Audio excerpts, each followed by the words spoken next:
Hi friends, ఈసారి బజ్జీ మిర్చి తెచ్చుకున్నప్పుడు ఓన్లీ బజ్జీలే కాకుండా ఈ విధంగా ట్రై చేయండి. చాలా బాగుంటుంది టేస్ట్ అనేది.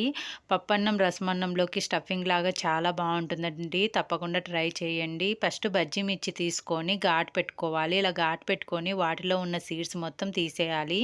ఇలానే సేమ్ మన దగ్గర ఉన్న మిర్చి మొత్తాన్ని చేసి పక్కన పెట్టుకుందాము. తర్వాత స్టఫింగ్ కోసము ఆనియన్స్, చింతపండు, జీలకర్ర, మిరియాలు, కారము, ఉప్పు, పసుపు వేసి మిక్సీ పట్టుకోవాలి. మొత్తటి పేస్ట్ లాగా పట్టుకొని ఈ పేస్ట్ మొత్తాన్ని బజ్జీ మిర్చిలో మొత్తం స్టఫ్ చేసుకోవాలి. తర్వాత 3 టేబుల్ స్పూన్ల వరకు ఆయిల్ వేసుకొని 1/1 పచ్చిమిర్చి మొత్తం వేసేసుకొని కొబ్బరి పాలు పోసి ఉడికించుకోవాలి.